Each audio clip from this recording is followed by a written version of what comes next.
It's time for a trek. It's time for a trek. Trek and trek. It's time for a trek with Rob and Butch and Butch and Rob and Butch. Here we are in our separate spaces. Butch here in Oregon and Rob not in Washington but down the coast in California tonight. Bringing you a trek in our pocket. Whose pocket is it in? Is it in? Would it make you sad if I said we're playing Find the Trek in the Pocket? You figure out the rules of that game. We'll decide. We're in different towns. It doesn't work that way. We're doing Is That a Trek in Your Pocket? Episode 26 tonight, ladies and gentlemen, of our 50 episode randomly selected Star Trek novels from pocketbooks 1981 to 1992. Tonight is episode 26, novel number 49, The Pandora Principle. So let's invite our co-host, Lord Robe of the hotel, to speak on his behalf. What do you got going on tonight, Rob? Where are you at? Well, I am at the Hotel Warwick, or the Warwick Hotel in San Francisco, California, home of Starfleet headquarters. Yes. And, so that's nice. I couldn't find Starfleet headquarters, but I'm still looking. I haven't taken my usual walk across Golden Gate Bridge yet. I'm having a good time. I'm down here for some idiotic training, and I'd rather be talking about Star Trek, so that's what we're doing. Yeah, that's right. We have read our next novel in our podcast, even though one of us is out of town.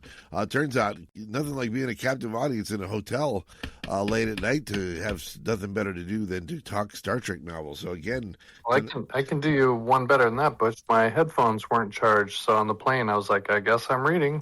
I have done that too. I do. I will say I get my best reading done on an airline. When you're a captive audience, there's just, you can play a game, you can listen to something, but it's not like you can get up and go do something, somewhere else. You're stuck there, so you may as well make the best of it. That's what I think. Yeah. And the other thing you can't do is get the people behind you to shut the fuck up when you're trying to read. So, as long as they're talking about tachyon pulses, it should be fine, right? So that's right. Yeah. Yeah. Well, this one, like I said, the first book we ever rolled when we started doing the pocket novels was book 50. We started at the end, as it were, and then we bounced around for quite a while. And now we're at the second to last novel, The Pandora Principle, book number 49, which came out in April of 1990. It's by Carolyn Clowes. Carolyn Clowes, this is her only Star Trek novel she ever wrote. In fact, it's the only novel of any kind she ever wrote. In fact, it's the only writing credit she has to her name. Good for her. She's born in 1946. She's from parts unknown, weight unknown, but she is still with us here in the world. She's 79 years old. I think, and what is really interesting about it is that she chose as a time period, the time period between the first and second movies. Yeah, which we've talked about before as kind of a second kind of lost era that's ripe for exploration, much like after between the end of the 5-year mission and Voyager, the motion, and the Star Trek the Motion Picture, or if you prefer Star Trek the Motion Picture, the novel. And this one, we're going to get,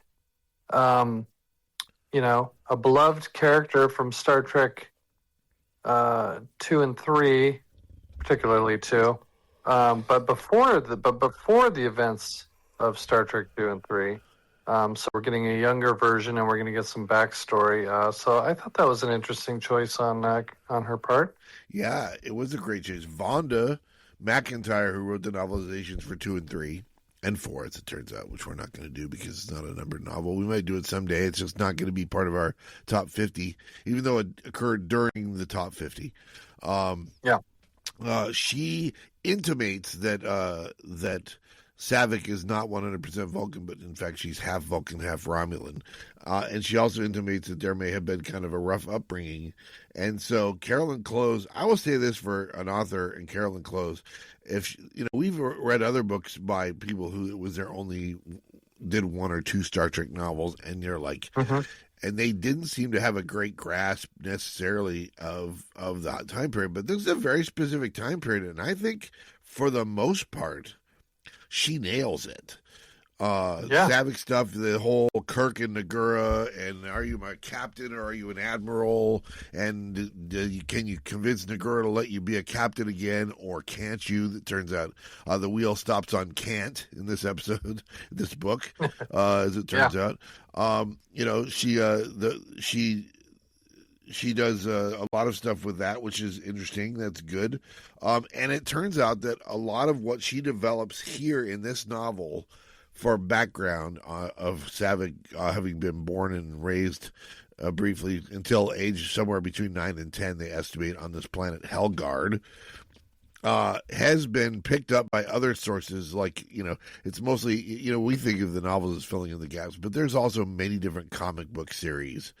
And the comic book series is also fill in the gaps. They're also not canon, but they're sometimes the thing that develops stories on, backstories on pages and stuff. And they have largely, the other sources that have ever covered Saavik's background have largely kept what Carolyn Clowes starts here and builds on it. So the stuff that she has here is pretty much Saavik's canon.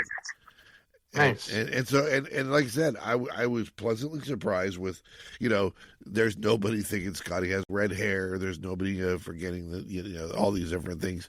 I think she does the Romulans pretty okay. I was going to say they seem in character because we've talked about how Star Trek has never figured out how they want to handle Romulans. Yeah, but sometimes we've seen them good and we've seen them okay. We have never seen them really truly bad. I don't think yet. But did you? I mean, obviously we know what our favorites are in terms of the Romulan novels we've read so far. The pocket novel or the Bantam novels really barely touched on them at all. They were very Cleon heavy, if they were bad guy heavy at all, and stuff like that. When you say we've never seen them bad, you mean poorly badly, or done? Yeah, poorly done. And the other thing is that. God help us, we had a whole novel, half a novel full of Romulans, and there is not a female Romulan commander to be seen in this. So that's an interesting choice. He's like the one. Also, not an Mbenga sighting in this novel. I mean, when was the last novel we had neither an Mbenga sighting nor a female Romulan commander sighting? The answer is I don't even know if there was one. So let's get Butch. Let's get to the elephant in the room. Did you see the cover of this book? Oh, sure, yeah. It's of course the cover. I think is another one of our Boris Vallejo covers. Yeah. Well, somebody needs to tell Boris that I want to see Kirstie Alley on the cover, not whoever the hell. Who's the later Saavik? Robin Curtis. I'm going to go out on a limb and guess that Kirstie Alley has some payment deal if you use her likeness as Saavik or something like that. That maybe, think so? Yeah, or something along those lines. It's possible that some of these artists are like, well, we just like Robin Curtis's look better. It's possible that there are some who do. I would think the other thing is you can make a case. Well, as she got older, she stopped looking like Kirstie Alley started looking more like Robin Curtis as she got older. But this is her younger. If my math is right, this is her at 16 thereabouts, right? Okay, yeah. So she needs to be Kirstie Alley. Yeah, I think we're in agreement. Yeah, I think so. But like I said, I think we have both said that at the end of the day, while we definitely rank them 1 and 2 in the same order, Kirstie Alley 1, Robin Curtis 2. Robin Curtis as Saavik is a aesthetically pleasing to look at, and stuff like that. It's a different character, and stuff like that.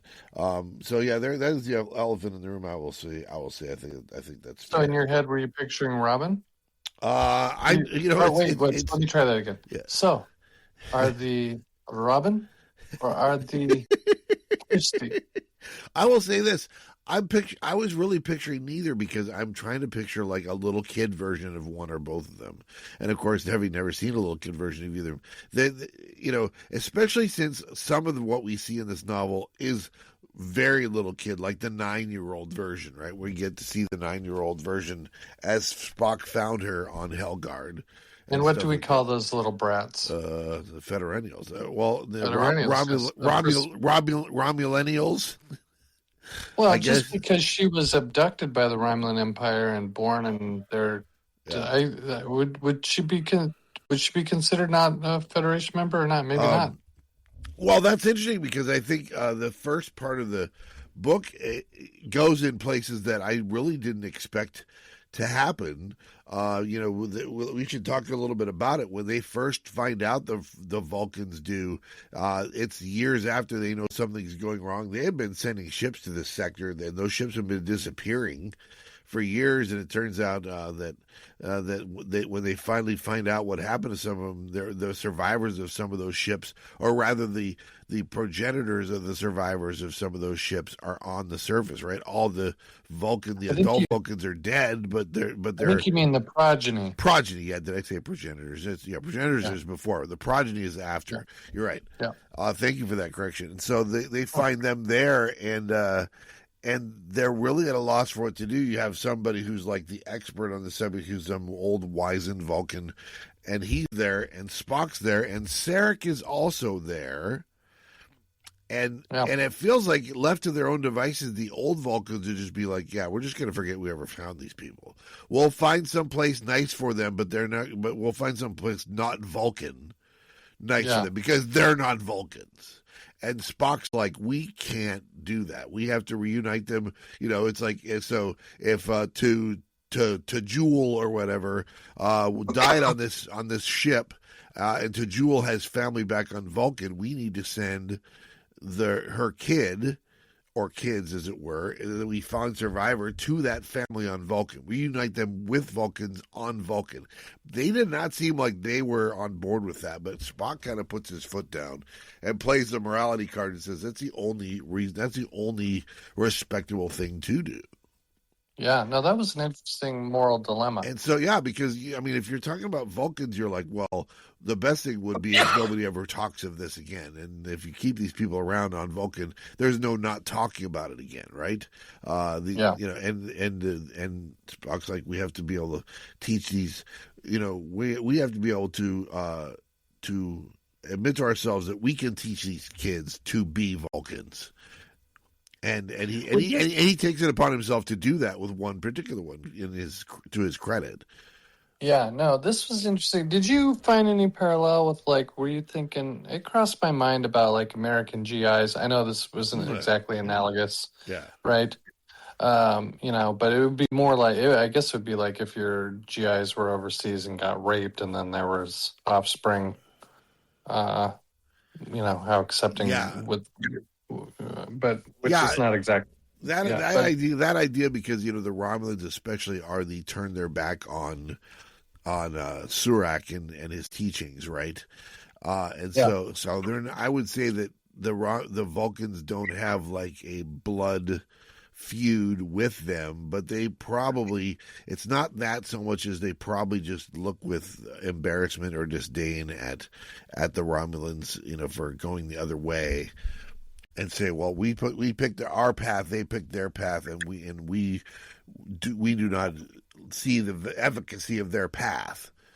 But that being said, it's like, okay, so can you take these kids and turn them back into Vulcans? And I guess you could make the case that you're not letting them be their true selves if you do that, or whatever. I don't know. You can get really complicated. And to their credit, they do not talk about that.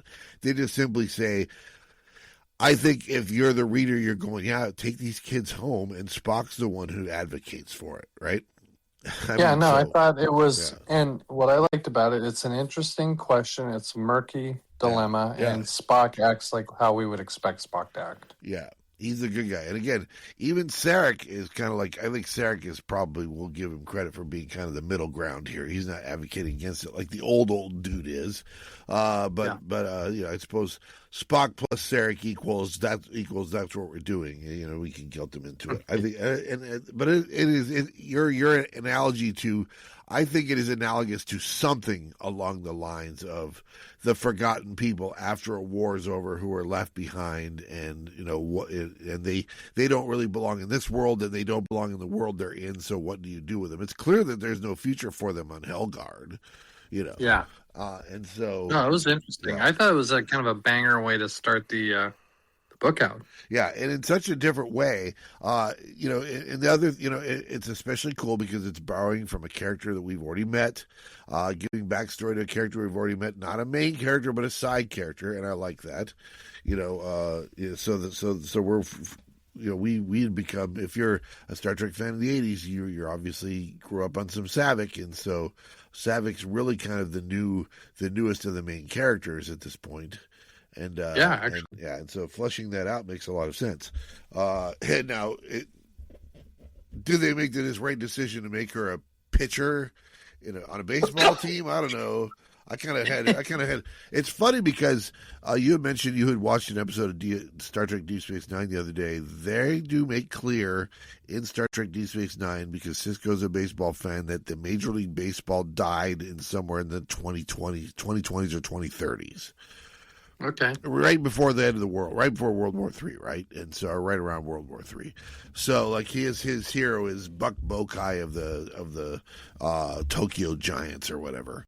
And they get in the big argument. But more to the point, he finds out that there are baseball teams baseball's making a comeback in the Federation, and a Vulcan captain has his crew playing baseball. And so they get into this big rivalry, and they have a match between the humans on Deep Space Nine, the human crew on Deep Space Nine, and the Vulcan crew, and so they get their asses kicked. They consider it a Pyrrhic victory that they score a run against the Vulcans and stuff like that. Where are the Vulcans playing at? Well, that's the thing, is like they mostly play on holodecks. So yeah. I thought maybe they were in Captain Pike's kitchen or something. And he's got acreage. Yeah. Well, that's the thing. Holodecks are kind of play with space and time and size and stuff like that. But you need a lot. There's not like an outfield of room on a holodeck, so I don't know how exactly they do it. But when they turn on the holodeck, it looks like they're in a real ballpark, and they're filming them at real ballpark. So they're playing around. So it's interesting that they will go on and say, yeah, baseball is a thing. And of course, if you're going to say, well, where would a human in these days play a sport? Starfleet Academy is the one school we've ever seen, right? So maybe it's there where they would learn to play it or whatever. And I thought it was fun that Saavik's throwing perfect games and stuff. That's kind of funny. Now, was her nickname Photon Torpedo? I don't know. That's what they called her. I'm not sure I would have gone there. That feels a little bit of a misfire, as it were. I don't know. It's like, but it's fine. It's cool. Well, Big Unit had already been taken. That is true. Even though it was taken centuries before, it still counts. You're not getting that one.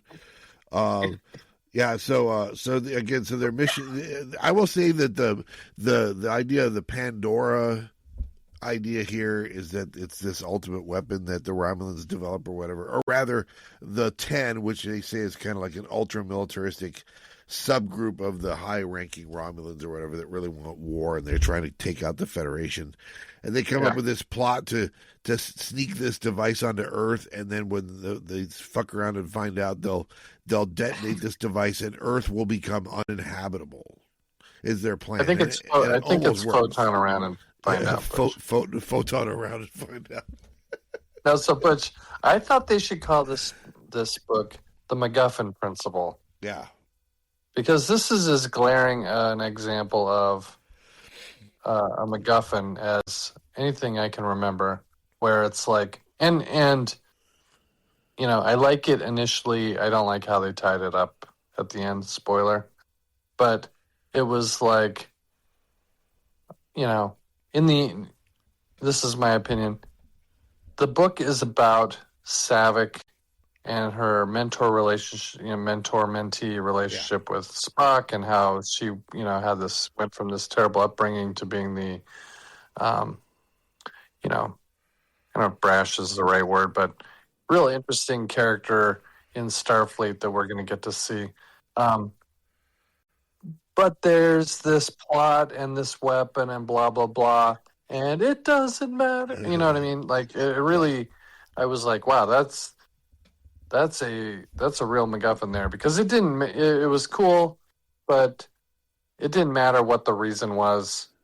But it's like, I need some reason for there to be this backstory, some adversity, and a resolution. But What'd you think? Was the word MacGuffin, pounding in your head like Well, an Andorian bloodworm or what? yeah, I mean, obviously, if you're gonna have a MacGuffin and it's like a box that bad things happen when you open it, calling it Pandora's box is the natural thing to do, right? And so I imagine it probably started with that, the idea that it's an ultimate weapon. It really feels like it's one of those doomsday type weapons, right? It's a planet killer.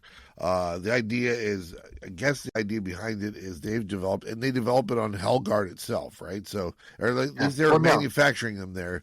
The idea is it's a weapon that creates something called a molecular weapon, which let me ask you this, Butch. Let me interrupt and ask you.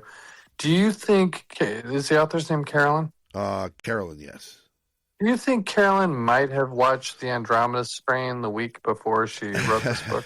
It's possible. You know what I was thinking? I wasn't actually thinking Andromeda Strain. When they said it's a molecular weapon, I asked my daughter, the microbiologist, and she confirmed that, you ever heard of mad cow disease? Oh, yeah. Mad cow disease is a disease that's actually it's not a bacteria and it's not a virus. It's a protein. It's a self-replicating protein that gets into the brains of animals and then replicates, and there's nothing you can really do to stop it, and you can't cure it, and so it's kind of incurable, although Libby says they've come up with a little bit of a vaccine or at least a treatment for it in humans. The human version is called Creutzfeldt-Jakob disease. And in deer, it's called chronic wasting and stuff like that. But the idea is it's a protein that just replicates, and a protein is a molecule, which means, and by doing so, it damages its host. In this case, the molecule is, it's some form of silicon that binds with all the oxygen in the atmosphere, makes it inert so that there's no oxygen there, and pretty quickly every living thing dies there, right? Yeah, that's what reminded me of the Andromeda Strain. And something's entered the atmosphere or landed in this town. Everybody drops dead. We're going to get the cool descending floors, underground building, and they're going to turn the lights out on the chimp or whatever. Remember that? Yes. Remember how horrifying that was? And they just get lucky that it didn't happen, with the door open, because if it happened with the door open, then all of Earth is gone, right? It would be within seconds and all of Earth is gone. So seems like that was their plan. And it was a big enough plan that they put a derelict bird of prey out there to be found. They made it look like, and I was never clear if they actually ever did invent, because what they're saying is it's a bird of prey that can fire when cloaked. Surely not.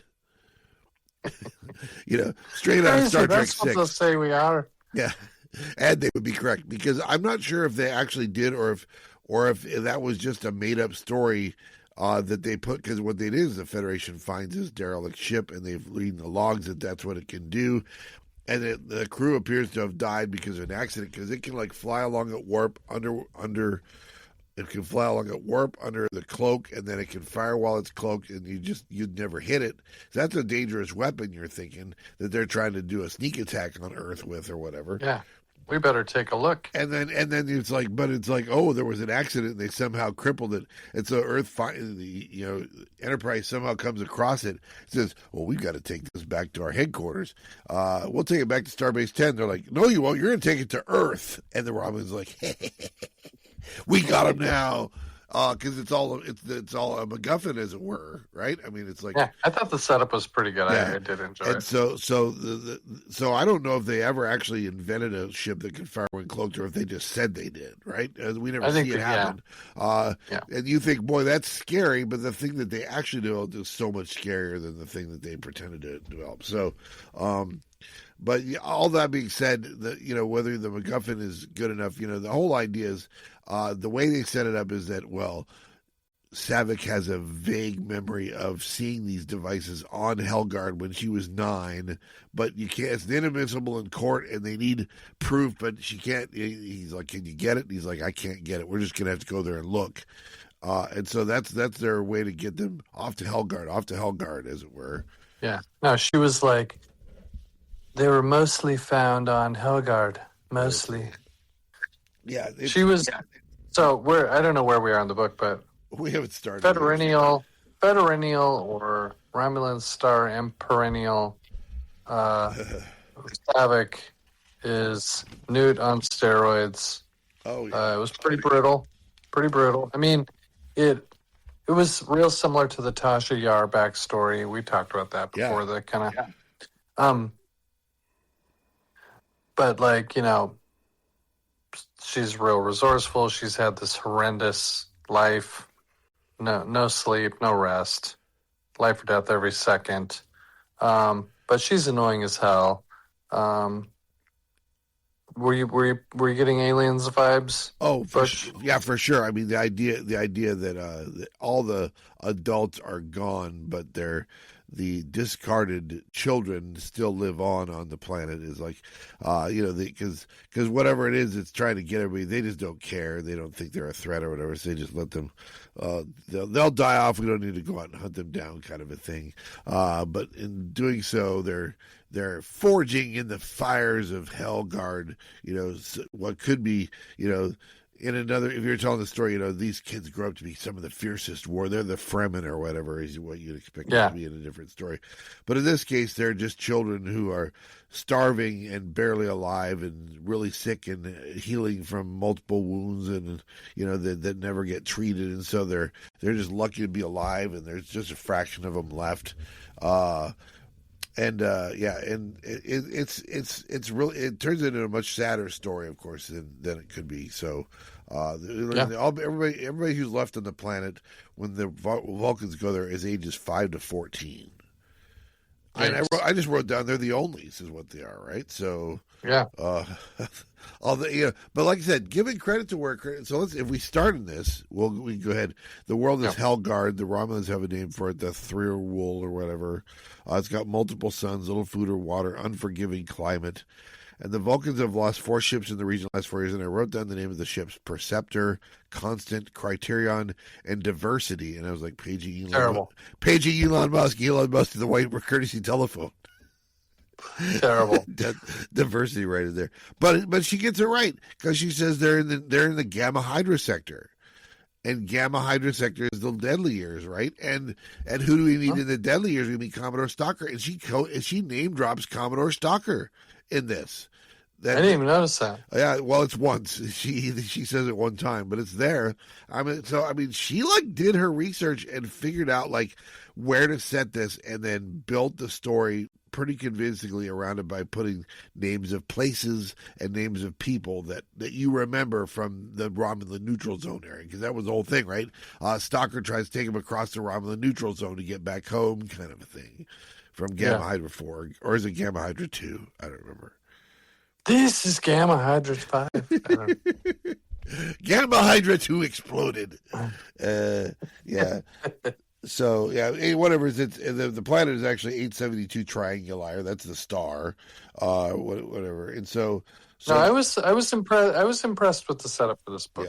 Yeah. So Spock is the one who insisted they reunited with their families, and they do spend some time. It's a bit of a rush when they're getting him off the planet the first time, and he has to go chase down this girl who he has an encounter with, and she probably could have killed him, he says. Because she's, he's not expecting somebody to be as big of a threat as something this small and tiny and malnourished is. But apparently when there's only a little bit of food and you have to fight for it amongst all the survivors, they've been killing each other. The children have, basically. What do you think of the device the author used to kind of convey the urgency and everything that Saavik feels, running all the words together? It was kind of, she gets stressed out or excited. You slap all the words together. Yeah. You take out all the spaces. It was annoying, but also I did think it kind of conveyed the urgency of what Saavik was experiencing. Did you like that or not? I think so. I mean, if our choice is that or too many apostrophes, we're all just going to take the apostrophes, right? So, but that it does make sense, because she described her as somebody who's doesn't sleep, doesn't take time to rest, doesn't take time to have fun. She just go, right, and stuff, and because of the life she's lived, and so that's why she wastes no time and talks too fast. And the fact she's verbal at all, I think is probably what intrigues Spock enough to make him take her under his wing, kind of a thing. Yeah. And so he won't be deterred. Spock won't. And he eventually convinces her to leave by using her knife as leverage to get her to come off the planet with him, kind of a thing. So that's the one thing she has in the world, the one thing that keeps her alive, and the one thing she knows how to use. And so next time we see her, some amount of time has passed, and we learn that he's her teacher now. She doesn't live with him per se, but he's her teacher, and he's gotten her into Starfleet Academy. And Well, it was kind of interesting because it's like, okay, Spock takes like a year off to go. He uses up a bunch of leave and takes like a year for this mission. That I was like, wow. Yeah, because I mean, they do make it clear that it's a long mission, and then he's off duty for a while after that because he's living back in the Vulcan area where all of them are, so he can spend time teaching her and stuff like that. And I imagine he's taking like FMLA, and I think the F is for Federation, if I'm not mistaken. But Federation Medical Leave. That's exactly right. That's hilarious. Yes, but it is one of those things where everybody's kind of this is the dark time between movies and stuff like that. So presumably after he does have some references to when he was going through the Kolinar, so we know this is after Star Trek: The Motion Picture, but it's before Star Trek 2. So all of this happens probably between those two things and stuff like that. No, it's great. It gives us an idea of what so often we don't know when or what, Yeah. I thought she did a good job here. Yeah, and a lot of times the story doesn't matter when it takes place, but if you're going to set it in a certain time, it makes sense to have it live and breathe there. And she does it fits. I wasn't able to find anything where I didn't think the stuff that they were talking about fit there. Sulu's the lieutenant commander and stuff like that, and and everybody's kind of doing their thing. So all the details fit in. I think so. Including the uniform she's wearing on the cover of the book, which is an ensign uniform. But by the time we see her in Star Trek 2, she's a lieutenant. So when she graduates Starfleet Academy, she comes out as a lieutenant and is ready for to be a bridge officer already, kind of a thing. So. Yeah, because it was weird seeing her in the ensign uniform a little bit, I thought. But so now we're like I said, we've gotten off of Helgard. She's found out she's going to Starfleet Academy. She's going to be a fish out of water. Spock thinks she needs to find some sort of a activity to do or something that'll take her mind off of all of her troubles and worries. Yeah. Botany, maybe. I don't know. He probably wasn't thinking baseball. I'll say that. He seems to have disdain for it when she says baseball. Oh, really? You're doing that, huh? Okay. But so I have to convince her. And then, then by the way, there's this bright glass box thingy. We'll file that away for later. The MacGuffin, as it were. And they find that on this derelict bird of prey that they found that's floating, and they realize that everybody on board died from a coolant leak, and I'm like paging Lieutenant Tomlinson to the white courtesy marriage phone, wedding phone, please. It's all good. He's dead. And they're all dead, right? There was a crew of 5, and they were sneaking across the border, but something went wrong, and so now the ship's just floating out there dead. And the fact that Romans didn't come and get it is like a great coup. It's like, wow, we found whether they say bird of prey. I always called that ship a warbird, but it's fine. Yes. It's all good. And that's when they mentioned the message to Commodore Stalker's right there in Chapter 2. So, okay. And they're use the Rose Crypt. We learned that Uhura made some new cryptology code or whatever so that they can send messages in secret and things like that. Oh, she wasn't fumbling around in dusty old hardcover books to... Repente dag! It's fine. Yeah, we went through that when we were talking about Star Trek 6, ladies and gentlemen, the movie, where we think they did her wrong about how she needs to have somebody else dust off a dusty book to help her translate Klingon. Yeah, you're better than that. We know she's better than that. And then they're like, okay, so they get a word back from them saying, don't bring it to Starbase 10, take it to Earth, best possible speed and tow it to Earth. And then we meet somebody named Tarn. He's praying under the Romulan Star Empire. And he's nervous about his meeting that he's got coming up and stuff like that. So I thought this guy was kind of a fun greaseball politician. What'd you think? Yeah, he ends up being a lot more greaseball politician than you think he is.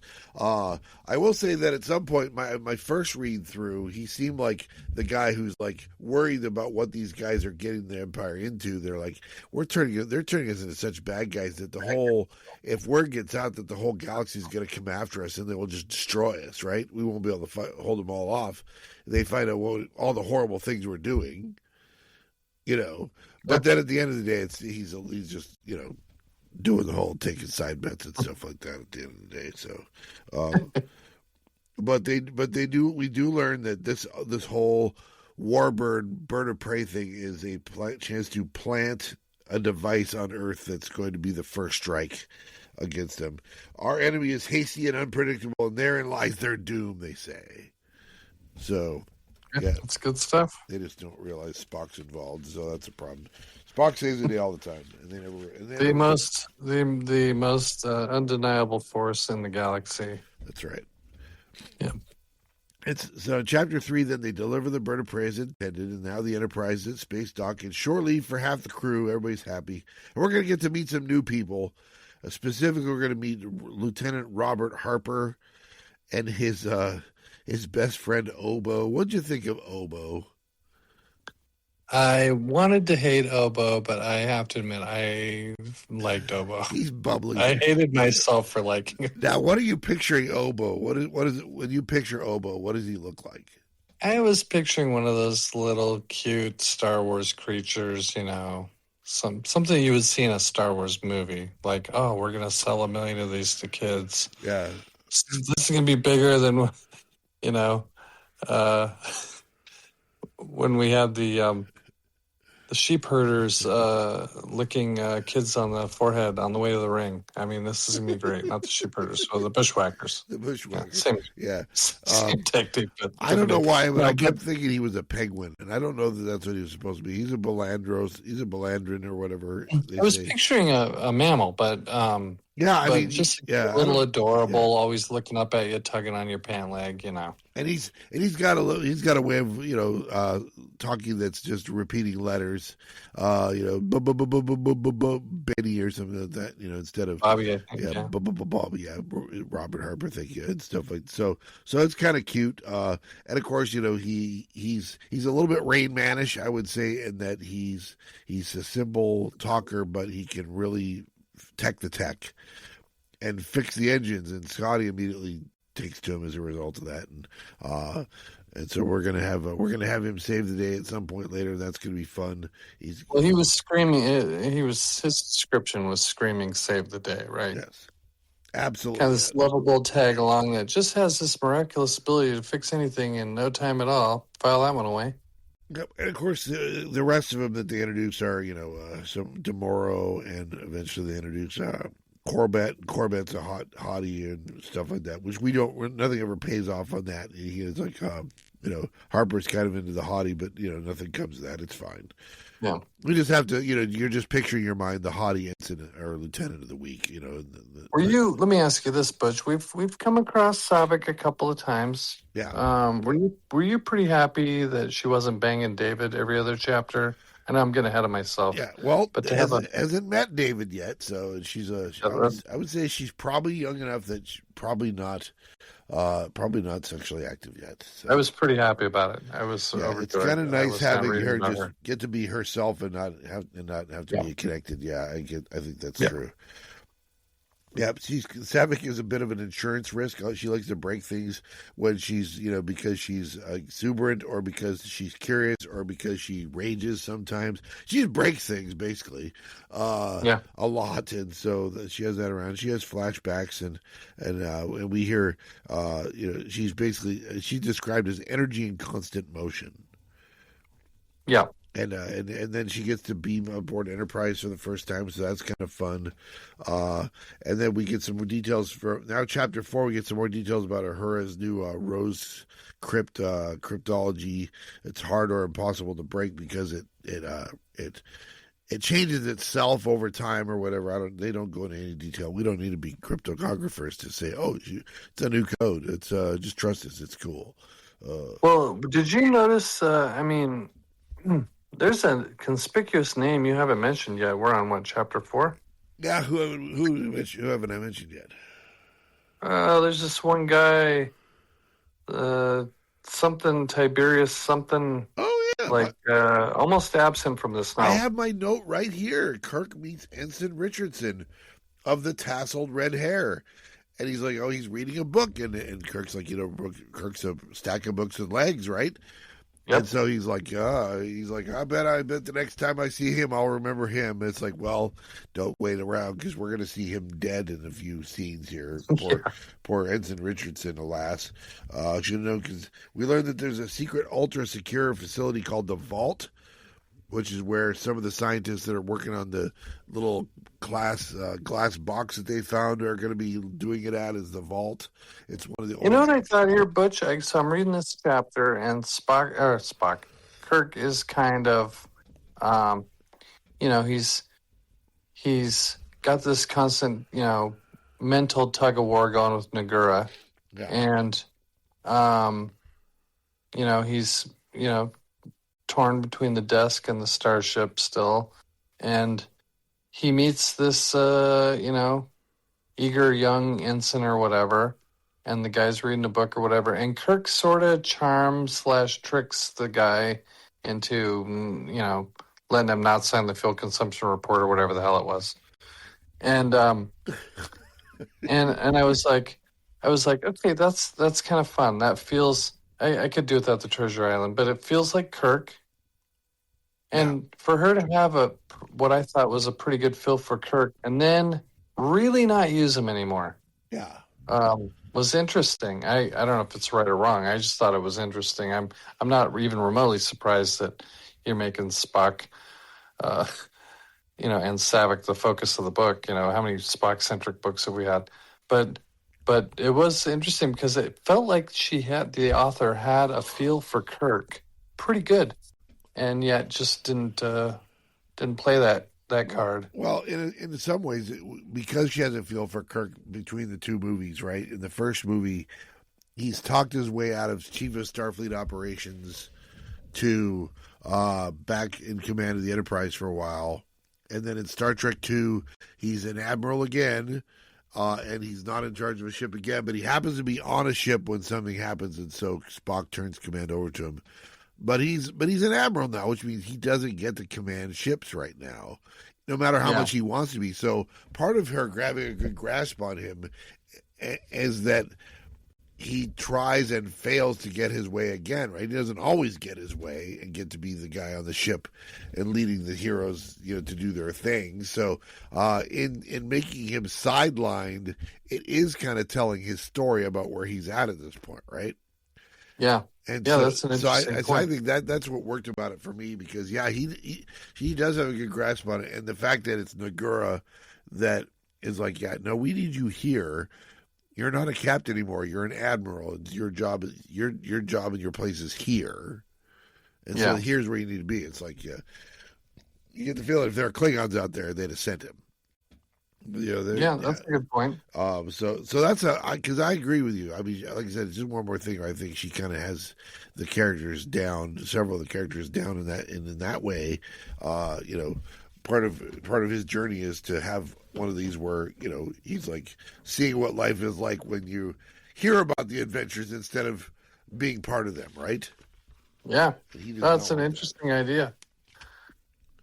Yeah, so now we're at chapter 5, and Spock calls the repair crew on the Bird of Prey and says, you're in grave danger, because there's been some sabotage, and they find evidence of sabotage in the Romulan vessel.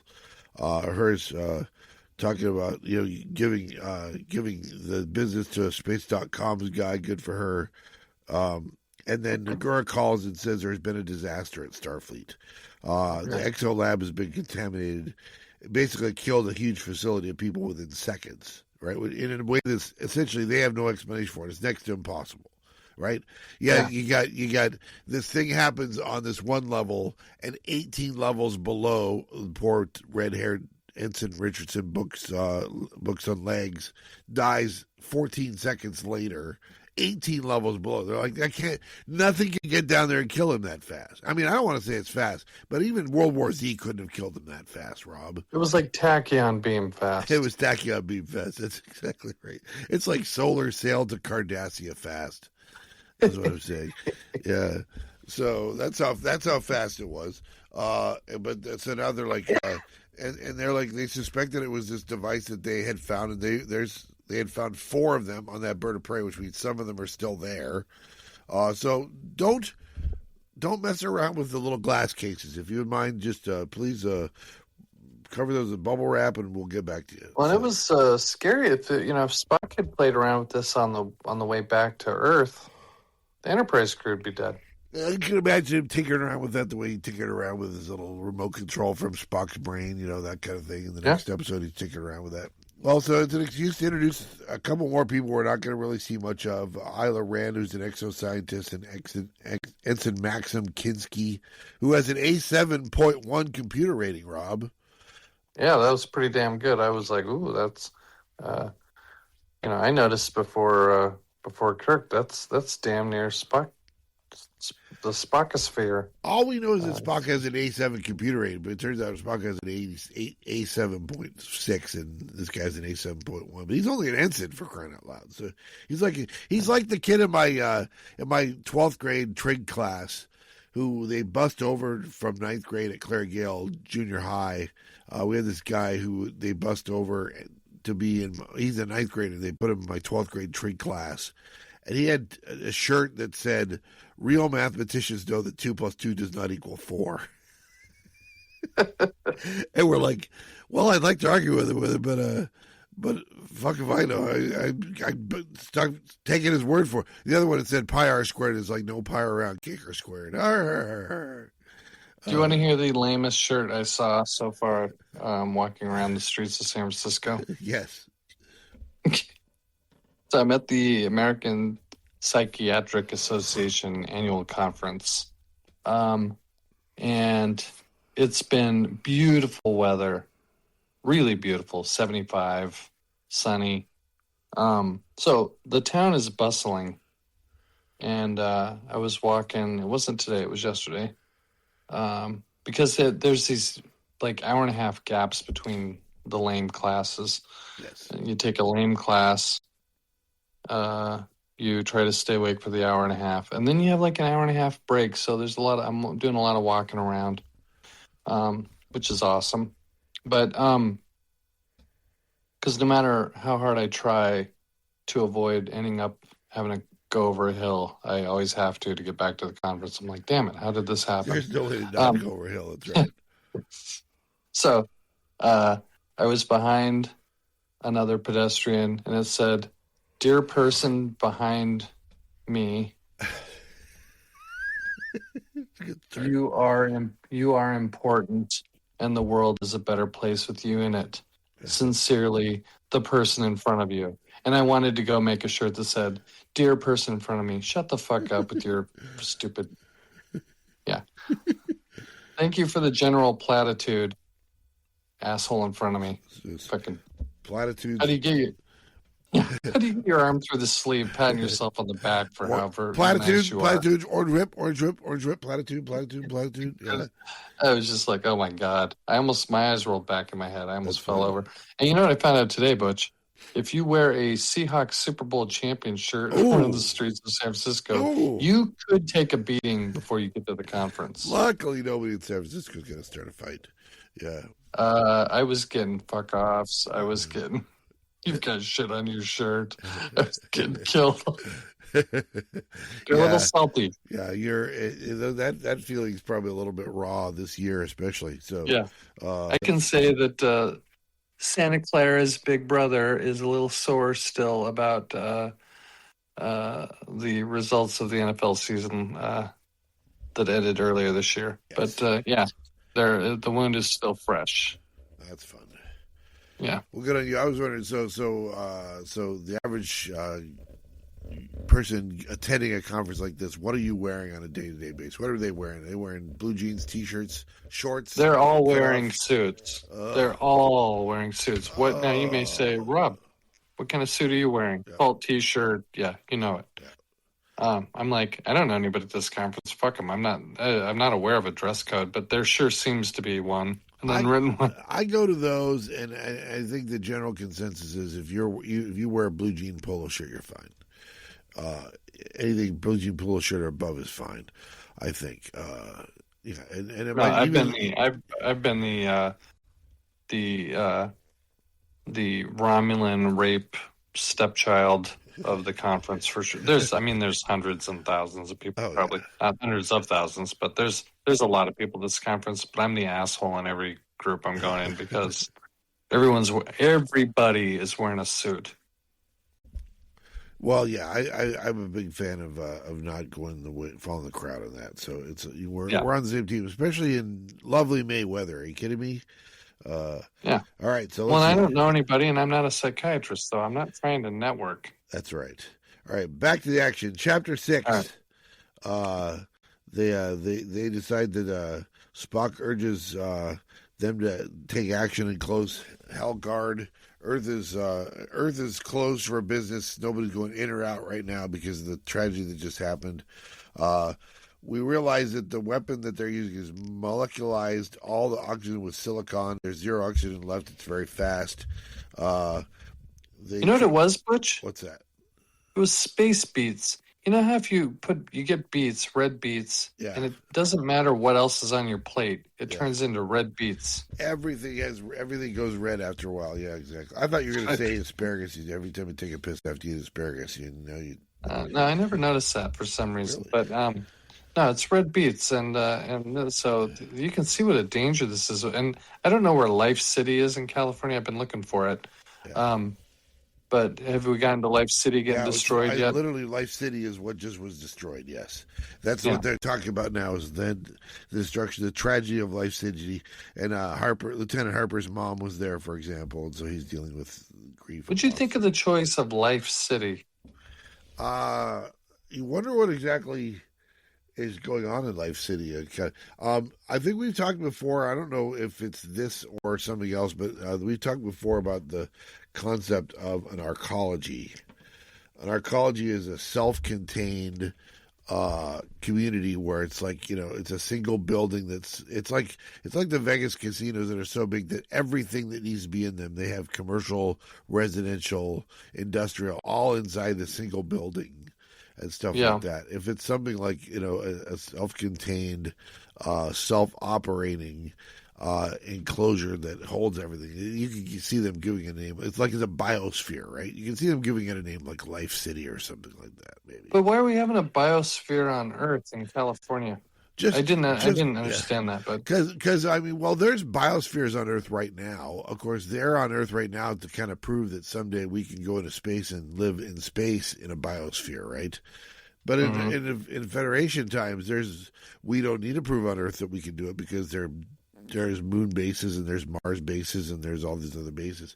But you figure we drain the Mediterranean and the whole bit. Yeah, you figure this thing has been here since before any of those things happened, right? That it's like a legacy place that's been around for a long time, and that's how I think of it. It's a biosphere that was formed in like 2010 or something like that. A good 20 years after this novel's written, that they created Life Sphere, established 2010, and it's still kicking around in 78 or whatever. When this takes place, 3271, I guess, is when this takes place, or something like that. Well, except it's not now because everybody's dead. They're all dead, as it were. I love going there. But so they're like molecular warfare. That Queen reference is getting a lot of mileage on our podcast. I love it. We gotta keep that one going. It turns out we do a lot of things where a lot of people die. So there it is. And then, by the way, we're getting news reports on Star Trek, on a Star Trek book. Yes. News reports, you always wonder who's on the news. It's like, I'm Bitsy Tulloch with the 6 o'clock news. They have 6 o'clock news on Star Trek. We don't ever see people with microphones. Is that really how you think the news goes in Starfleet? Let's try this again, Butch. Well, but that's the thing is, like, we usually don't see Earth. So if it was going to be anywhere, it'd be on Earth, right? And so for people who don't work for Starfleet, how do they find out what's going on? The answer is probably not the 6 o'clock news. Well, what do you think the guy would scream at them as he tore off the teletype? Dateline. Yeah, that's exactly right. I forgot Starfleet News Service. That's right. You forgot your own thing. It's been a good long while since you did the Starfleet News Service. That's true. So there's news of the tragedy that's unfolding, and the Admiralty are watching the science feed for. They have a probe that's gone into the building. And they get this idea. The A7 computer guy gets this idea. Why don't we put some oxygen tanks in there and we try and reoxygenate the building that has all the oxygen sucked out? And as soon as they release the oxygen, it mixes with the silicon in the air and just no oxygen gets added, right? So they can't fix it like that. They have to come up with a different fix. And it turns out they do that off camera in this novel. That's great. We don't even see anybody working with the blue liquid in the bottle and the red liquid in another bottle or anything like that. And as far as I know, Chapel does not fall over, while moving any of these said bottles around. Well, there was no turbulence. Does not faint. Well, that's true. Not yet, at least, anyway. So they get orders that soon the Enterprise is gonna leave soon, so they get orders that everybody on the crew, half the crew's on shore leave, so they're all recalled, and to kind of cover their bases so that whoever might be watching doesn't know what they're doing, they're gonna launch 3 starships at once. The Constitution, the Potemkin, and Enterprise are all going to launch at once, presumably to each go their own way, but really it's just cover so that they don't know it's a big deal. The Enterprise is going to go to Helgard, right? So yeah, so that's their plan already, because we already have had Saavik see visions of these devices on Helgard. Spock's like, well, we got to go, and he convinces the Admiralty to go there, and earlier in the novel, Kirk had a meeting with Nagura, and he's like, I'm dreading this meeting with Nagura, and there's no way out of it. He thinks Spock is not taking his side, but then Spock points out, well, it says you have to be there no later than 8 o'clock, which means you can go earlier, like before Nagura gets there, right? And stuff like that. Maybe, and then report in, and then you won't see him, and he's like, yeah. Spock is on my side. Well, it turns out Spock's back off his side because Spock's more interested in just getting there with Saavik and doing the Helgard thing rather than having Kirk get to be the guy who gets to be in command for this. I think he's just in a hurry. I don't think Spock's saying, I don't want you to go. He's just like, we got to go. We don't have time to fuck around and have you get this sorted out so that they'll let you be in command. Yeah. Yeah, to feel better about it.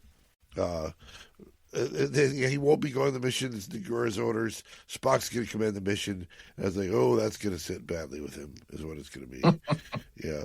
And so we get the Praetor questioning the plan, and it's like, their enemies are going to come seeking retribution after a while or whatever, and then some nonsense about 3 days or whatever to get space dock, etc., etc. So, were you getting a Bond, this group of 10 or whatever, were you getting Bond villain vibes for the Romulan secret? Yes. Yeah. Especially when they call them 10, it's they're number 6 and number 7 and stuff like that. I can't remember which one's Colonel Klebb, but one of them is Colonel Klebb. Colonel Klebb. Yeah. Colonel Klebb. Yeah. And so... throw an apostrophe in there. Yeah, Klebb, that's right, exactly. So, we find out Obo finds a big fan of Mr. Scott, who gives him full access to all the engineering as soon as he figures out, oh, yeah, by the way, we increased your engine proficiency by 0.3%. Well, you can do whatever you want to in my engine room, Obo. You just go right on and do that stuff. Yeah. So he's just wandering around, sometimes fixing things, sometimes getting into things. He never destroys things. Didn't he fix the captain's chair or something? It wasn't swiveling right or something. He fixed the captain's chair and he fixes one of McCoy's equipment thing. And so, he's making fans all over the place. That's everybody just needs a fix-it guy, Real turkeys, sir, not reconstituted. Real turkeys. Yep. And then we have our friend Lieutenant Harper finally meets Saavik in person, and he fanboys all over her about the baseball thing. Yeah. I say fanboys all over her. It's probably a bad way to say it. They say he was gobsmacked or something? That's exactly right. Yeah. Gobsmacked is a good word. I don't remember if they use that word exactly, but it's fine. And then I ended Chapter 8 with Kirk doesn't like Nagura or Comac, for example. We get an Admiral Comac sighting, and he's also Kirk blocking him. Holy crap. Kirk's having Come on, give me your I love your Comac impression. Let's have it. Hi, everybody. Admiral Kovac here. Did I get that right? No, probably not. I bet you're right. Actual. I don't remember my Admiral Kovac. Oh yeah, Kovac. Get the Enterprise out of here. Come back out. It's like what? Yeah, he's permission denied. Come back out. He's always like just straight to the point. Is like, yeah, I'm the guy who they said you got to deliver this line of 8 words as fast as possible with no personality at all. Mr. Actor, go. Yeah. This discussion is over. Come back out. Yeah, he's like, I can do that. You know what it sounds like? Pat Summerall calling the Super Bowl. And it's a touchdown for the Niners. Crowd goes wild. Crowd goes not wild. The century. Oh, yeah. Well, it's because Pat Summerall hasn't done one in a few years. Touchdown for the Giants. Jumbo Elliott over left tackle for 3 yards and a touchdown. Insert yawn here. Okay, yeah, so yeah, that kind of thing. So, yeah. So, Spock and Saavik are talking about talking about Spock's aborted Kolinar journey also. And then Chapter 9 opens with the Enterprise intercepting another small ship. I call it a Cuirassier or something like that. It's kind of like an expensive smuggler ship or whatever. It's got a really fast engine, some weapons and stuff. It's got all the stuff you need, and it has, God help me, Ashinar is aboard. God help me, Rob, for the second book in a row. This is a Romulan pirate. It seems like. I know.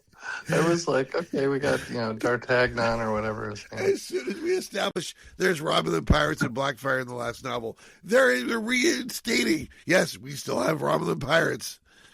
Even all this time later, it's like still Romulan pirates. Okay, just tell me they're not buying red leather jackets. It's fine. It's cool. I think what happened here is the equivalent of, I'm tired of your half-breed interference, Mr. Spock. And it's like, they did the research and got it all exactly, but there's this like one flaw in the research, right? That you read Blackfire as part of your research. Yes, it's fine. I'm not gonna lie. I've read and now I've done my notes, and I'm still not 100% sure what's going on with this guy. I think he knows the Praetor or is friends with the Praetor, has some sway with the Praetor. Is he number 8? Is he I'm trying to think what one of the other baddies in the early James Bond movies is. It doesn't matter. It doesn't matter. Yeah, Saavik talks to Mr. Obo, and then Saavik talks to Ashinar, and Ashinar says, "Oh, you're a little cat." You're like, what? Little? She does not take well to being called little cat. By the way, little cat. Now, Butch, are you saying that you're not sure which Bond type bad guy this guy is? Which one is he? Do you think? This is Doctor No? Doctor No. Yeah, he's got the fancy. I wasn't trying to do Chris. He's got the fancy black cloak. So I was trying to do the guy from with the big ears from Star Trek 3, but I'm trying to be quiet also, so I couldn't really go give it all with the gusto it deserved. I hear him new. You are Doctor No. You are Little Cat, also known as Saavik. Saavik-Cam, maybe. Saavik-Cam if you're nasty. Oh, I'm not proud of that. Where you go? I'm not proud of that. I just said it. I'm saying eventually they get there. Eventually, it's a bumpy road, but eventually he hits that. Is what I'm saying. I'm not. Nobody's proud of it. It's true. He's not really himself when he does it, but technically, the guy whose DNA says Spock hits that eventually. And the sad thing is I'm doing the math. I was like, she might only be like 17 when he hits that. This is getting worse and worse every time I think about this. Because right now she's probably 15 right now in this book. Her on the cover is probably her at 15 probably right now in this book. Because she was 9 or 10 when she found him, and it's 6 years later. That means she's 15. She got a 118-mile-an-hour fastball at 15 years old. Which means she gets to do whatever the hell she wants. She's living the lifestyle of the star pitcher. I think she's in her 20s. Come on. But that's the thing. The math says Spock says she was 9 or 10, A girl who appears to be about 9 or 10. Now, maybe because she's so starved and emaciated, she's actually 15, but she has the body of a 10-year-old because she has been starved her whole life, right? All right, let's say she's 10, and we think this is in it says what it's year? very clearly it's 6 years later. So she's at most 16 right now, right? All right. But then, in Star Trek 3, some more time has passed. Yeah. Well, and what did we learn from Peter Preston? We learned that Peter Preston was probably not 18 when he's serving as an ensign, or a cadet, rather, on Enterprise and a training cruise, right? So you can join Starfleet at 16. So that's probably what it is, I should try and get back on. They arrive at Helgard. They find a Romulan scout ship that's there, and they put a tractor beam on it so it can't get away, and they jam a signal so it can't call for help. But they're aware that things might get problematic. So the problem is Spock's got to beam down, and Scotty's got to keep doing the engineering thing. So Sulu, you've got the con. I was like, finally, they're going to give Sulu the con, and Sulu's going to get to do stuff while at the con. Yeah. That's impressive. I knew you'd be thrilled. When I read that, I was like, ooh, Butch is perking up. Absolutely. And then for some reason, we find out that the brainy A7 computer guy makes games, makes toys. And Kirk's like, oh, I played that toy. Now, Butch, have you heard these recent reports of how George Takei's doing? Not great. I've seen wheelchair. I've seen wheelchair. I've seen him in a wheelchair. What's his husband's name again? Brad. Yeah. I don't know why I didn't guess Brad. Like almost like, he's requiring he's a caregiver as much as anything.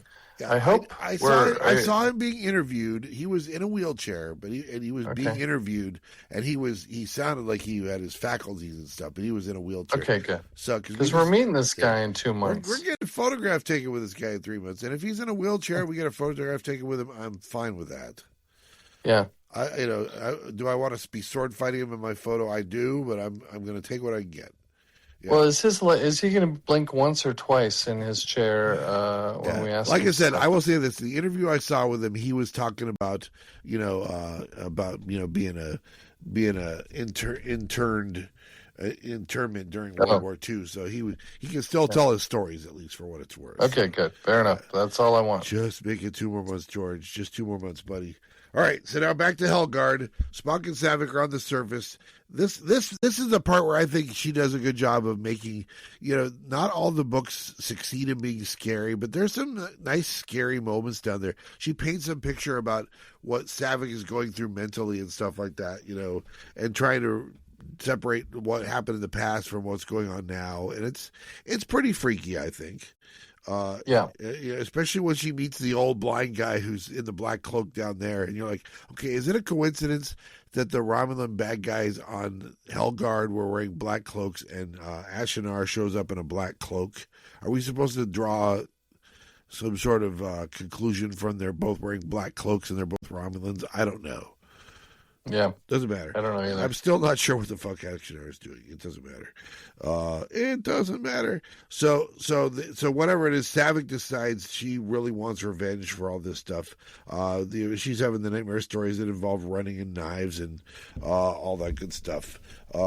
And she meets a very old Romulan. We learn there's seismic activity happening below, and that's when Spock, having gone to the laboratory and confirmed that that this laboratory is there, he's got, okay, here's what we're going to do. You're going to beam down this bomb. It's got an anti-gravity thing. We're going to use the anti-gravity to take it down there. It's a bomb that acts like a depth charge. It'll blow downwards with an antimatter charge, and it will destroy everything down there, but good. Permanently getting rid of all this stuff, right? There's no chance, and it might actually destroy the planet. We don't know, but it doesn't matter. We don't plan to be there when it goes off. Because there's like a anteroom full of these crazy boxes, right? There's just like all kinds of, you got a Raiders of the Lost Ark warehouse full of these things, just waiting to unleash havoc or whatever. And hey, look! Everybody, look under your chairs. Oprah says. You get a death box, and you get a death box, and you get a death box. That's right. Yeah. You don't want to have that happen. That is the worst episode of Oprah ever, tied with all the other episodes of Oprah ever. as worse. Yes. Yeah. So he remembers, Spock is remembering the Vulcan children, and he's remembering Saavik's mother. When they learned about Helgard because they find a ship that's derelict, and there's one survivor on it, and her name is Pran. That was not Saavik's mother. He figures he was somebody. She was somebody's mother. Right. Yeah. And so he's like, well, he just kind of uses that as a stand-in for Saavik. Saavik's mom probably went through whatever this woman went through. Yes, you're right. It is not Saavik's mother. He has no evidence, at least, that that's the case. Yeah. But Saavik is regressing through all of this. She at some point Spock is like, look, I'm going to go down there. You're going to beam up, and she's like, okay. And, normally this is where somebody takes a right cross and knocks the other guy out and takes their place. And that does not happen. She is wise enough not to do that. She Vulcan nerve pinches him and takes his place. Tale as old as time. Was it a neck pinch? I thought she gave him a double axe handle. I thought it was a neck pinch, but it was hand to the neck. So all I remember is hand to the neck, and I drew an inference from there. You very well be right that it was a double axe handle. I like to think that she put a foot on the wall and jumped off the wall and then came flying down from behind with a double axe handle. That's what I like to think. Now we're talking. Journey to Babel style, but I never. Why couldn't she have hit him with a slider in the face? Were you just wasting that baseball business from chapter 3? I was gonna say you want to leave him pretty for the cover of the book, dude. You don't want to knock teeth out, because then they're gonna have to show him with teeth missing on the cover of the book. So now, Butch, would you call this Chekhov's pickoff? Yeah, that would have been great if they had been setting up all that. And she does actually throw something. I believe she gets taken out of there because she successfully throws a communicator into range, and they use that to beam her out and the side of a cliff face. And I think that's a baseball throw right there. That's more of Ichiro from right field throwing out a guy at third base. Really, you're not going to give me Chekhov's pickoff? Oh, it is Chekhov's pickoff. I mean, that's the whole thing. They set it up in Act 1, and now they're giving it to us in Act 5. So, yeah. So they get a 2-hour countdown for the bomb, and she goes down there. Saavik encounters and kills the aged blind Romulan. And I said Helgard is winning for some reason. It's because it's kind of like having this effect on her. I thought she didn't kill him. I thought he was already dead. You know what? She just does something to him. I mean, he might already be dead. I just know that she does something to him. Maybe she sticks a fork in him to make sure he's done or something. I think this was the classic. You don't want your hero actually killing somebody. So I didn't want him. That's why I said Helgard is winning if she killed the guy.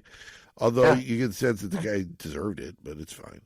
He deserved it, but she was mad that he took some cyanide and. Yes, that's right. Oh, that's right, because she smells the familiar smell and it's cyanide. That's right.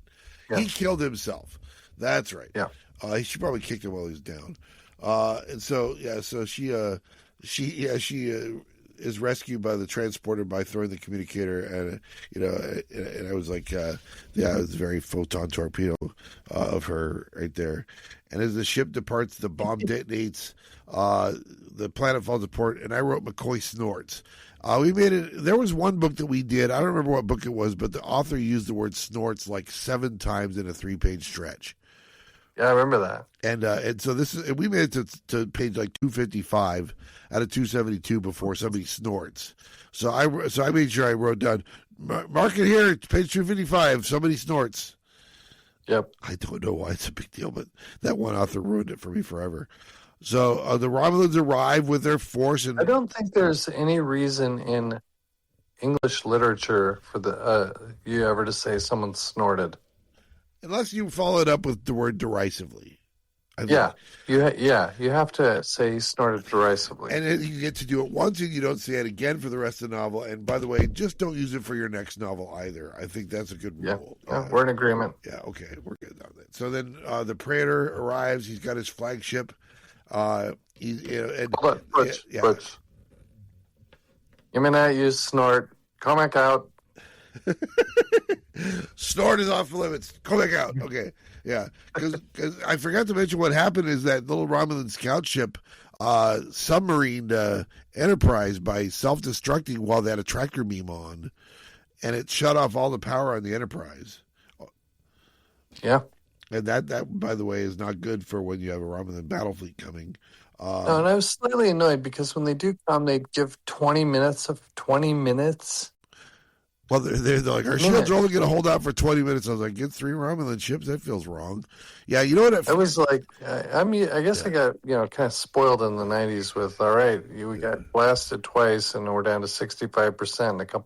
Like, there's no this 20-minute business. Yeah. You know what it felt like? And I'm going to say this knowing full well. We're famous on this podcast for not liking the space battles in the novels, right? So, yeah. So I always used to long for space battles in the TV series, and the novels deliver them, and I don't like them in the novels, and I'm like, I don't know how to feel about that, but I don't. And so this one feels like The Last Jedi, where the Princess Leia's fleet is trying to escape, and the giant Star Destroyers are behind it. They're just taking pot shots, and they can't catch up, and they can't do enough damage so that they knock the shield down either. They just keep flying after them and firing and ping, ping, pinging forever and ever and ever and ever and ever and ever. Yeah, I don't like it. No, yeah, it's like you should. Now, sometimes do I like it when it's like you got 10 seconds to figure stuff out? No. Do I like it when it's a 1 minute countdown every time? No. But 20 minutes is too long. So you know what we got to do? They don't have any choice but to try and tell them, all right, so we're going to set the... It's amazing to me that the best space battle they ever did was one of the first episodes in Balance of Terror. That's an awesome battle. They literally shot their wad and made it perfect right there. Yeah, they did. Not been able to get back. Well, okay, we'll give them Star Trek 2 and Star Trek 6 as well. We'll give them those as well. But yeah, so they decide to do this auto-destruct thing. It's Spock and Scotty and Sulu. We've never seen that combo do this auto-destruct thing, right? That's true. And so the auto-destruct thing, of course, goes wrong, and they're like, yeah, we're calling off the attack, but for whatever reason, we can't shut off the auto-destruct. And who's going to save the day, Rob, when our auto-destruct will not turn off? Who's going to save the day? I think it's Chekhov's critter, Oboe. It's Oboe to the rescue! We're here! It's great. And, he resets it to 2. It's at 2 for a while, and then it resets it to enter the final code, and so they're able to 1, 2, 3 continuity, which I'm pretty sure 1, 2, 3 continuity is from the Next Generation. That's how they stopped the Next Generation. I remember when I was reading the book, I was sort of because I was picturing like a little round critter, but he was acting like Jar Jar Binks, basically. Used to say. Used to say Misa gonna die. Misa fixed the engine so fast. Yeah, I don't know. It's well again. We will give her credit because this is long before there's a Jar Jar Binks, and we'll give her credit because as much as I didn't want to like him, I still liked him. He was cute, endearing, and somehow it works. Yeah, so the Praetor's gonna get in trouble with his group because it feels like we should be blowing him up, and he's like, well, we're not blowing him up. Well, that's treason to the Empire. But Ashinar gets involved, and they talk the whole thing down. And now Spock's going to release him and let him keep his cargo. And Sulu's going to have to admit, yeah, by the way, we were supposed to leave, I know, but I didn't leave. And Spock gives him some side-eye about that. He's like, oh, I'm going to get it. But later, Scotty's going to come up and say, no, I pulled rank on him and told him he had to stay. Scotty didn't care. Scotty gets knocked down rank, is what we're saying. Yeah. And then they're back in the Federation space, so they're using the Rose Crypt again. They're explaining that there's dust on Helgard, that they've figured out for whatever reason, they have figured out how to stop the agent that sucks all the oxygen out. And do you know what substance makes an author shit the bed? Did you know this, Butch, before? I'm not sure. What's that? Fool's gold. Fool's gold will cause an author to shit the bed at the end of a novel. Yeah. Yeah. I ask me how many of the novels we've read I thought had a great ending. I think this one ended okay. You're mistaken. I mean, so the fact that if they blow up Helgard, that's what they needed to do, right? I mean, just end this place, and all the rest of it is just kind of like But you tell me what you think about it. Well, I've on our podcast, various podcasts, talked a lot of shit to you two about the Joshua Tree being 2/3 of a great album. I take it back. This was 2/3 of a really good book, and then it just went right off the rails. Like, stop. If you're reading this book at home, stop at page 200. You're good. There's nothing else to be gained from the last quarter of the book. I would say stop at 220. I think some of the description of her when she's having flashbacks on Helgard is Luke flies in, torpedoes away, and the planet implodes on itself or whatever, the Death Star. Yeah. Sorry, I'm getting mixed up here. And then fly away, narrowly escaping the explosion, and call it good. I don't care about black-cloaked Romulan pirate, making a side deal with his pal, and he's going to sell out the Bond villains, and, Spock's sore about Saavik, being a week behind on her homework or whatever the hell was going on there, and Kirk, maybe he's... I don't even remember what the hell if they did anything with Kirk. Did they even go back to Kirk? Yeah, I don't remember. He's like, not gonna let Nagur do that to me again or something like that. Yeah. Yeah, and the Tokyo Giants won the pennant and all this stuff, and it wouldn't end. I'm like, all right, I'm not getting any more information. You've done that, I know there's this MacGuffin, and you have to tie up the loose ends. All we wanted to know was that we got to go along. We got to learn about Saavik, go along part of her journey with her, and you blew up the planet. That's it. Yeah. The threat's been, why is there 50 more pages? I don't know. I didn't like the ending. Yeah, I think I'm inclined to agree with you. And so as I'm writing down my rankings, I'm like, yeah, I think I moved it down a couple spots because I agree with you there. I do think for the most part, I think that the feel of her book is one of the better books we've read. Actually, last couple, Crisis on Centaurus and this book really, I think, are the two books that almost are the best books at capturing, living in the universe, in the Star Trek universe, I think. Yeah, I'll tell you that. I'll agree with you. I'll give you I'll interrupt here for a second to say she did a lot of things really good in this book. There's a lot about this book to like. I just don't think she landed the plane, ship. The space dock doors were still shut, and she just ran into the. I don't know. She was trying to park, and she put it in reverse accidentally, or something happened. It was. I thought it was excellent for a long time. It just. It did kind of. I'll generously say it. Peter Presson out, but I thought she had a good feel for the character of Spock. I thought she had a great feel for and good insight into Saavik that was helpful to my ongoing view of Saavik. I pictured her as having this horrific background and being half Romulan. Right, I'm locked in there. I thought. Sulu and Scotty and Uhura all had stuff to do. Not Kirk, surprisingly. But it was interesting. I thought the threat was interesting for a time. We got some Nagura, a little bit of, I was asking for more Nagura backstory a couple books ago. Just recently, a couple weeks ago, yeah. Yeah. So there's a lot to like. It's just the as is often the case, it's like, oh yeah, I started this plot and I should probably tie up all those loose ends. And that is the part that she lost me. But, for the most part, it's real good. But, I don't have my rankings. Obviously, I'm out of state, but it would knock it down quite a bit, I think, with that last quarter of the book being really superfluous. Yeah, if not for how it landed, I would have put it up there with the other Romulan stories, I think.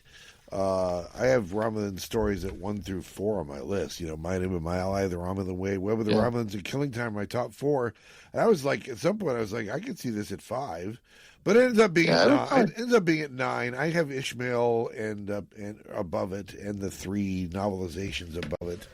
I think you talked on one of them about how Ishmael got better Most of them don't get better. They start off strong and peter out. Yes. And Ishmael was one where it start off not great and got better. And when you end a book, when you start meh and end good, it's more effective than when you start great and end meh. Yeah. It is. But I think you're probably right. Even if on balance the book is better, a book is better overall. I think that where you ended, and I'm not saying that this is better overall than Ishmael. Ishmael was one of those stories that kind of surprised me. I was like, I'm going to hate this book, and I did not hate that book. I hate the cover, but I like that book. That was a very good book. Well, I really am going to give a lot of credit to her because I think she, like I said, she picked a moment in time to set this book and ran with it and just nailed the putting it in a place in time in the timeline on Star Trek. And so, and an important character that we needed more of. Yes, absolutely. And knowing that the stuff that she develops lasts and stays and becomes that character's background. They don't like retcon it later and stuff like that. I think we're probably past the era where anybody's going to be writing lots of new Saavik material. Right, but it's like, tell us the story about how Valeris gets out of prison. Tell us that. No, we don't want that story. It's fine. Yeah. But anyway, so now is the part of the story where we normally roll another book. So I pretend to roll some dice because we, with Rob going on a trip, we rolled 2 more books already. So to be ready for this, so I'll just kind of rolling some dice. It's like roll some dice, and our next book is. Do you remember what our next book is, Rob? It was either the Abode of Life or the Covenant of the Crown. I think it was the Abode of Life. It's the Covenant of the Crown, number 4 that we're doing next, and then the book after that we're doing is the Abode of Life, number 6. Okay. So Covenant of the Crown is 4, Abode of Life is 6. Those are our next 2 novels. Those first 10, those single digit ones, hold a special place in my heart, even though I don't really remember most of them. They were such a big deal and such a new novelty. I will be pleasantly surprised if I like the Covenant of the Crown. I remember thinking I didn't like it, but I don't remember anything about it. So I guess we'll find out if it's. I'm just really hoping it's not like Spock's a warlord or something like that. Like that's Spock Messiah. You know what I'm talking about. So, Spock has to pull a phaser out of a rock, I think. Yeah. So we'll find out what happens in it. You can join us for that mission. That'll be mission number 27 on Is That a Trek in Your Pocket. But in the meantime, this has been mission number 26, the Pandora Principle with Butch Rob from Canby, Oregon, and San Francisco, California, respectively. We'll probably be doing the Covenant from Las Vegas. That's exactly right. We'll be covenanting from Las Vegas, probably finishing reading that book respectively on our respective trips to Las Vegas. If not, we will be doing Abode of Lifing from Vegas. Probably we'll figure that out. Yeah. There's no way we're not. We're gonna be podcasting the crap out of life. While we're in Vegas with content. Well, I'm going to, as you know, I'm going to Vegas in like a week and a half. Yeah, that's right. You got no doubt to go to Vegas first and stuff like that. That's right. So you're going to set up a residency there yourself, as it turns out. All right. So with all that, Rob, you know how to take us out of this, man. So take us out. This podcast is over. Oh, my God. I already forgot. The Admiral's name. Yeah. Live long and podcast. Yeah, that would have been funny. Oh, well.